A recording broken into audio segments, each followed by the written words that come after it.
Welcome to the Ultimate Sports Blog Podcast. Today is Monday, August 13th, 2018. Today I'm going to recap the PGA Championship, go over all the baseball action from yesterday, look ahead to tonight's and today's games, do my weekly power rankings and pick my players of the week, do my NFL safeties rankings, and go over a story that hasn't been discussed yet on the podcast regarding the head coach for Maryland football. All right, here we go. PGA Tour, the championship, the winner, Brooks Koepka, by 2 holes, minus 16, earnings of $2 million. But let's face it, the biggest story of the weekend, and perhaps in all of sports, Tiger Woods, looking like the Tiger Woods of old, finishing in second place in the PGA Championship with a score of a minus 14 and an earning of $1.2 million. It was a joy to see Tiger look like his old self, and that is a good sign for him as he goes forward with the Ryder Cup and maybe into next year's Masters and all the other tournaments going into next year. Third place, Adam Scott with the minus 13, earnings of $748 grand. In fourth place was a tie between Stuart Sink and John Ram with a minus 11, each earning a bonus of $489,250. Notables, Justin Thomas was in a tie for 6th with a minus 10. Jordan Spieth was in a tie for 12th. Ricky Fowler also in a tie for 12th. Zach Johnson in a tie for 19th. Justin Rose in a tie for 19th. Justin Day in a tie for 19th. Dustin Johnson in a tie for 27th. Rory McIlroy had a subpar tournament, tied for 50th. And that's it for all the big names, at least. And another funny story with the PGA Championship this weekend is that Stephen Curry competed and actually showed something, and hey, maybe he has another profession in him. I just think that's pretty cool. Alright, baseball from the weekend. Interesting results. Down to get with you guys.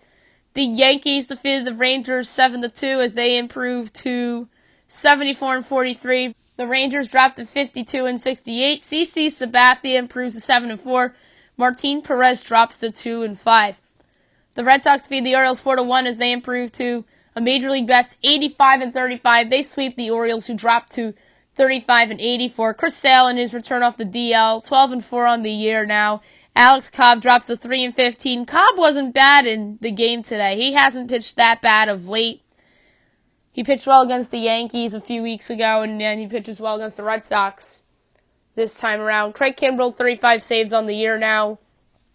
The Blue Jays defeated the Rays 2-1 as they improve to 53-64. Tampa drops to 16-58. Jaime Garcia improves to 3-6. Jose Alvarado drops to 1-5. Ken Giles gets his 13th save of the season.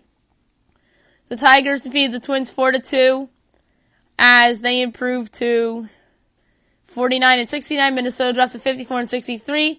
Matt Boyd improves to 7-10. Cole Story in his big league debut drops to 0-1. Shane Green gets his 25th save of the season. The Diamondbacks defeat the Reds 9-2 to avoid the sweep as they improve to 65-54. Cincinnati drops to 52-66. Zach Godley improves to 13-6. Luis Castillo drops to 6-10. The Mets defeat the Marlins 4-3. They take 2 out of 3 from the Marlins as they improve to 49-66. The Marlins drop to 48-71. Noah Syndergaard improves to 8-2. Wayne Chen drops to 4-9. Seth Lugo gets his first save of the season. The Braves defeated the Brewers 8-7 as they improve to 64-51. Milwaukee drops to 67-54. Johnny Venters improves to 1-0. Dan Jennings drops to 4-4. AJ Minter gets his 10th save of the season. The Indians defeated the White Sox 9-7. This was a 9-1 game. Chicago put up 2 in the 8th and then 4 in the 9th to make it an interesting game as Cleveland improves to 66-51. Chicago drops to 42-75. Carlos Carrasco improves to 15-6. Dylan Covey drops to 4-9. Cody Allen gets his 23rd save of the season. The Mariners defeated the Astros 4-3 in 10 innings, complete the sweep as they improve to 69-50. Houston drops to 73-46. Zach Duke improves to 5-4. Roberto Osuna drops to 1-1 as a member of the Astros. Edwin Diaz gets his 46th save of the season. And the big story here is that Houston lost 4 straight. The Mariners gained 4 games. Oakland's gained a couple games on them, and the AL West is far from over. That's one big takeaway from the weekend. The Cardinals defeated the Royals 8-2 as they improved to 63-55. Kansas City drops to 35-82. Tyson Ross improves to 7-9. That's his first win as a member of the Cardinals. Jason Hamill drops to 2-12. He's been bad this year. The Rockies defeated the Dodgers 4-3 as they improved to 63-55. The Dodgers dropped to 64-55. Wade Davis improves to 2-6. Dylan Floro drops to 4-3. This game ended on a walk-off, bases loaded, 2-out walk by Chris Iannetta. The Padres defeated the Phillies 9-3 as they improved to 48-72. The Phillies dropped to 65-52. Joey Lucchesi improves to 6-6. Jake Arrieta drops to 9-7. The Giants defeated the Padres 4-3 on the day where the Giants retire Barry Bonds' number as they improved to 59-60. Pittsburgh drops to 61-58. Derek Rodriguez improves to 6-1. Joe Musgrove drops to 4-7. Will Smith gets his 8th save of the season. The A's defeated the Angels 8-7 as they improved to 70-48. The Angels dropped to 59-60. Fernando Rodney improves to 4-2 on the season. He gets his first win as an A. Jim Johnson drops to 4-3. Blake Trinan gets his 30th save of the season. And last but not least, the game of the night. The Cubs defeated the Nationals 4-3. They improved to 68-49. Washington drops to 60-58. Justin Wilson improves to 4-3. Ryan Madson drops to 2-5. This game was crazy. This was 1-0 Nationals the whole way. Then the top of the 9th, Ryan Zimmerman drives in a couple of runs to make it 3-0. And in the bottom of the 9th, pinch hitter David Bodie drives a grand slam to center field, walk-off grand slam, I should say, off of Ryan Madson. And the Cubs get an improbable victory on Sunday Night Baseball. The call by Matt Vasgersian on the walk-off was just extraordinary. I think Matt Vasgersian is a great play-by-play announcer, and he's done a great job calling Sunday Night Baseball this season. He also does a good job on MLB Network, hosting some of their shows as well. Today's games. Game 1 of a doubleheader between the Marlins and the Braves at 1:30. You have Pablo Lopez and Touki Toussaint making his big league debut for the Braves. 7 o'clock, ESPN, Mets, Yankees. This is the game of the night, pitching matchup of the night. Jacob deGrom, Luis Severino. If you're the Yankees, you better hope that Luis Severino looks like the Luis Severino from the first half of the season rather than the post-All-Star break Luis Severino. And that said, I'm going to pick the Yankees to win this game. Jacob deGrom does not pitch well in Yankee Stadium. He tends to give up homers to left-handed batters in Yankee Stadium. I've seen him pitch in Yankee Stadium in person, and he wasn't himself. This was probably last year that I saw him pitch there in person. But give me Severino and the Yanks. Let's say 5-3 is your final score. Mets bullpen gives up a couple runs as well. I think Severino pitched well. That his previous start against the White Sox was a step in the right direction. Granted, it was the White Sox. And same here. If he pitches well, the people are going to be like, oh, well, it's the Mets. But, hey, it might be still a step in the right direction if he goes 7 innings, 3 earned runs, 5 hits, and 9 strikeouts. If that's Severino's line tonight, you take that any day as long as he gets run support. And I believe he will get run support because, like I mentioned, deGrom usually doesn't pitch well in Yankee Stadium, and the Mets bullpen is not very good, especially away from Citi Field. Even at Citi Field, post the trade of Horacius Familia, their bullpen hasn't been good. So give me the Yankees in an exclusively nationally televised game. Also, 7 o'clock games, White Sox, Tigers, Reynaldo Lopez, and Artie Lewicki. Indians, Reds. Mike Clevenger and Homer Bailey. Game 2 doubleheader, Marlins, Braves, 7:30. Mirandy Gonzalez against Mike Fault, the Units. 8 o'clock. Nationals, Cardinals, Tommy Malone and Miles Mikolas. See how the Nationals rebound from that very heartbreaking loss on Sunday Night Baseball. That's funny that the road teams in the last 2 Sunday night games had heartbreaking losses. Let's see if the Nationals rebound like the Yankees did in Chicago the next night. But the difference is that the Yankees are headed to the playoffs and the Nationals in all likelihood are not. Also an 8 o'clock game, Diamondbacks and the Rangers, Zach Greinke and Bartolo Colon. That would have been a fun pitching matchup a few years ago, but Bartolo Colon's past his prime and hasn't been pitching well the last few months. 8:15 Blue Jays Royals. Sean Reed Foley making his debut against Brad Keller. 10 o'clock Mariners Athletics. Marco Gonzalez and Sean Manaea. Giants Dodgers. Madison Bumgarner and Clayton Kershaw. That's another premier pitching matchup. Bumgarner tends to pitch well against Clayton Kershaw. Just a reminder. And Angels Padres. You have Andrew Heaney and Clayton Richard, and Richard has not pitched well of late for San Diego. My power rankings for the week, I'm going to try to be quick with these. I'm going to go from 30 to 1 as I do every week. 30, the Baltimore Orioles. 29, Kansas City Royals. 28, the Chicago White Sox. 27, Miami Marlins. 26, the Detroit Tigers. 25, New York Mets. 24, San Diego Padres. 23, Texas Rangers. 22, Cincinnati Reds. 21, Minnesota Twins. 20, Toronto Blue Jays. 19, San Francisco Giants. 18, Los Angeles Angels. 17, Tampa Bay Rays. 16, Washington Nationals. 15, Pittsburgh Pirates. 14, Los Angeles Dodgers. 13, Arizona Diamondbacks. 12, Milwaukee Brewers. 11, Philadelphia Phillies. 10, Colorado Rockies. 9, St. Louis Cardinals. They belong in the top 10. They've been playing great baseball. 16-9 in their last 25 games, and that's under the new intern manager, Mike Schilt. He's done a nice job to get the Cardinals back in the pennant race in the National League. They're certainly in play for the wild card, and let's face it, for the NL Central, even if the Cubs continue to play well, the Cardinals are only 5.5 back. And they tend to play well against the Cubs, especially in Busch Stadium. 8, Houston Astros. Punished them after they got swept by the Mariners, just like I punished the Yankees last week after they got swept in Boston. But granted, Houston doesn't have Jose Altuve, and Carlos Correa is just coming back from his injury. On the flip side of the Yankees last week, they still don't and didn't have Aaron Judge or Gary Sanchez in their lineup. 7, Seattle Mariners. It's a little bit of a reward there for the sweep.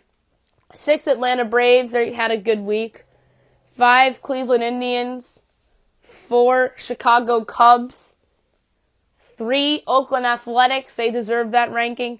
2, New York Yankees. Good bounce-back week for them after their 5-game losing streak. They've won 6 of their last 7 games against some of the weaker teams, and they have to still beat up on the bad teams. They just have to start doing it against their division teams. They've been doing it outside the division, but they should be beating teams like the Rays and the Orioles within their division. Even though the Rays are plus 500, the Yankees are just better than the Rays. And that's something that the Red Sox have done all year, beating the Orioles and the Rays, and the Yankees have been mediocre against those teams this season, especially in Tampa Bay and in Baltimore, respectively. And number 1, obviously, is the Red Sox, best record in baseball.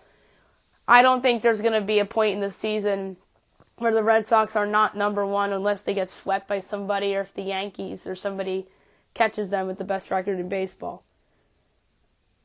Players of the week, American League, Giancarlo Stanton had 5 home runs this week. He had a big grand slam in Chicago against the White Sox, and he really has been carrying the Yankee offense since Aaron Judge got hurt. And National League, Matt Carpenter carrying the Cardinals. He's been absolutely on fire of late. He's hitting home runs. He reminds me of Giancarlo Stanton from last year in a weird way, except he's obviously not as good of a player as Giancarlo Stanton is.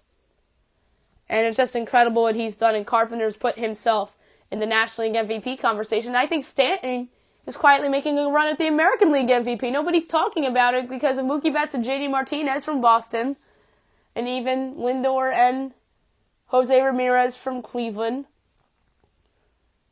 And I think that Aaron Judge and Jose Altuve are out of the MVP conversation in the American League, and Carlos Correa, because they've been hurt at points in the season. Although Mookie Betts was hurt at some point in the season, but that was brief. And while that brief time Betts was hurt, the Red Sox were not in first place. The Yankees were. And Mike Trout, on the other hand, speaking of AL MVP, probably won't win it because he's on the disabled list right now, and the Angels probably won't make the playoffs. Now I'm going to do my NFL safeties rankings. There's 64 on the list. The projecting starting safeties from each team. I'm going to go from 64 to 1. So it's more fun like that, going from last to first. 64, Clayton Gaithers, the strong safety from the Colts. 63, Kurt Coleman, strong safety, Saints. 62, Kendrick Lewis, strong safety, Tennessee Titans. 61, Jordan Poyer, the free safety from the Bills. 60, TJ McDonald, free safety, Dolphins. 59, Adrian Colbert, free safety, 49ers. 58, Curtis Riley, free safety, Giants. 57, DJ Swearinger, free safety, Redskins. 56, Bradley McDougald, free safety, Seahawks. 55, Rashawn Jenkins, free safety, Chargers. 54, Chris Conte, free safety, Bucks. 53, Kentrell Bryce, strong safety, Packers. 52, Xavier Woods, free safety, cornerback, Dallas Cowboys. The Cowboys have him listed as a free safety. 51, Tedrick Thompson, strong safety, Seattle Seahawks. 50, Montre Nicholson, strong safety, Washington Redskins. 49, Jaquizy Tart, strong safety, San Francisco 49ers. 48, Marcus May, free safety, New York Jets. 47, Jeff Heath, strong safety, free safety, Dallas Cowboys. The Cowboys have him listed as the strong safety. 46, Quandre Diggs, the strong safety from the Detroit Lions. 45, Daniel Sorensen, free safety, Kansas City Chiefs. 44, Marcus Williams, free safety, New Orleans Saints. 43, Glover Quinn, free safety, Detroit Lions. 42, Tony Jefferson, strong safety, Baltimore Ravens. 41, Justin Evans, strong safety, Tampa Bay Buccaneers. 40, Jaleel Adai, strong safety, Los Angeles Chargers. 39, Malik Hooker, free safety, Indianapolis Colts. 38, Marcus Gilchrist, free safety, Oakland Raiders. 37, Colin Jones, free safety, Carolina Panthers. 36, Sean Davis, strong safety, Pittsburgh Steelers. 35, Eddie Jackson, free safety, Chicago Bears. 34, John Johnson, strong safety, Los Angeles Rams. 33, Jabril Peppers, strong safety, Cleveland Browns. 32, LaMarcus Joyner, free safety, Los Angeles Rams. 31, Rodney McLeod, free safety, Philadelphia Eagles. 30, Antoine Bethea, free safety, Arizona Cardinals. 29, Adrian Amos, strong safety, Chicago Bears. 28, Demarius Randall, free safety, Cleveland Browns. 27, Sean Williams, strong safety, Cincinnati Bengals. 26, Mike Adams, strong safety, Carolina Panthers. 25, Barry Church, strong safety, Jacksonville Jaguars. 24, Justin Simmons, strong safety, Denver Broncos. 23, Jamal Adams, strong safety, New York Jets. 22, Ricardo Allen, free safety, Atlanta Falcons. 21, Kareem Jackson, free safety, Houston Texans. 20, George Iloka, free safety, Cincinnati Bengals. 19, Andrew Sendejo, strong safety, Minnesota Vikings. 18, Patrick Chung, strong safety, New England Patriots. 17, Morgan Burnett, free safety, Pittsburgh Steelers.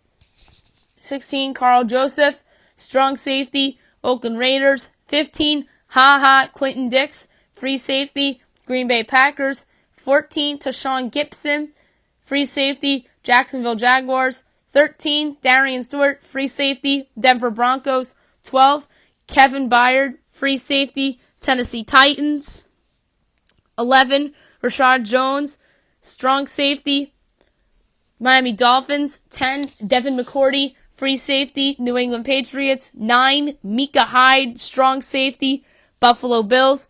8, Budda Baker, strong safety, Arizona Cardinals. 7, Keanu Neal, strong safety, Atlanta Falcons. 6, Tyrann Mathieu, strong safety, Houston Texans. 5, Eric Weddle, free safety, Baltimore Ravens. 4, Malcolm Jenkins, strong safety, Philadelphia Eagles.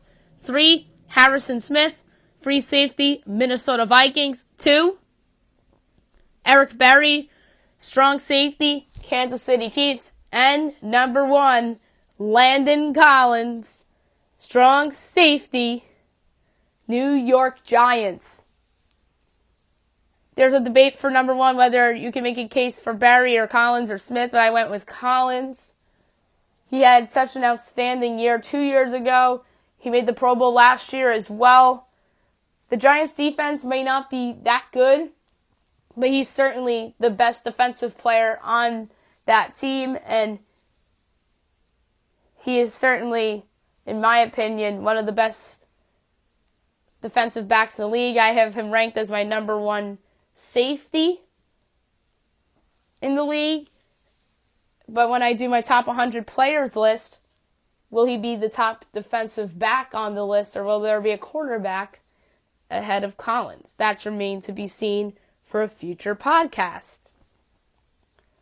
Now I'm going to get into the situation at the University of Maryland. DJ Durkin was placed on administration leave as they investigate allegations of abuse and disparagement in the program and the death of their former offensive lineman, Jordan McNair.